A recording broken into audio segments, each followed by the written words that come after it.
বিশ্ব ফুটবলের জাদুকর কলকাতায়।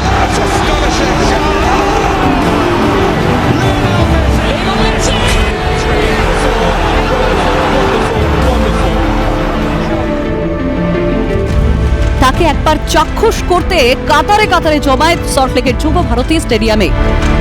ফুটবলে কিক মারবেন বিশ্বকাপ জয়ী মেসি, ভক্তদের উদ্দেশ্যে হাত নাড়াবেন তিনি। সেই মুহূর্তকে এক ঝলক দেখে জীবন সার্থক করার স্বপ্ন নিয়ে হাজার হাজার ফুটবল ভক্ত ভিড় জমিয়েছিলেন স্টেডিয়ামে।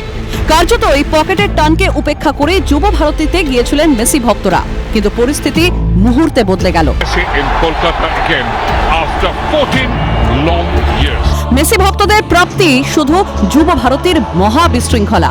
এক লহমায় মেসি ম্যানিয়া বদলে গেল ম্যাচাকারে। কিন্তু এই পরিস্থিতির জন্য দায়ী কে? কাদের উদাসীনতার ফল ভুগতে হলো লক্ষ লক্ষ মেসি ভক্তদের? যেটুকু সময় মেসি মাঠে ছিলেন সেটার বেশিরভাগ সময় তাকে ঘিরে ছিল ভিআইপি, নিরাপত্তারক্ষী এবং আয়োজকদের ঘনিষ্ঠদের ভিড়। তাতেই আবেগের বিস্ফোরণ দর্শকদের। এই বঞ্চনার যন্ত্রণা অসহনীয়। তাতেই হয়তো স্বাভাবিক নিয়ন্ত্রণ হারালেন মেসি ভক্তকুল। স্টেডিয়ামে ঢুকে পড়লেন অসংখ্য মানুষ, তছনছ ফেন্সিং, ছেঁড়া হলো ব্যানার, ভাঙা হলো চেয়ার। এখানে অবস্থা কস্মিন কালেও ভাবা যায়নি। সেই কারণেই হয়তো সময়ের আগে যুব ভারতী থেকে বেরিয়ে যেতে হলো ফুটবলের রাজপুত্রকে। চরম এই নৈরাজ্য সাম্প্রতিক কলকাতার ইতিহাসে কল্পনাতীত। ক্ষোভের বাতাবরণ তৈরি হতেই পরিস্থিতি নিয়ন্ত্রণে পুলিশকে সক্রিয় হতে নির্দেশ দেন মুখ্যমন্ত্রী। রাজ্যপালও রাজ্যকে কড়া হাতে পরিস্থিতি মোকাবিলার নির্দেশ দেন। কিন্তু যে সংগঠকদের বিরুদ্ধে ক্ষোভ, রাগ উগরে দিয়েছেন ভক্তরা, তারাও শেষ পর্যন্ত ক্ষমা চেয়েছেন।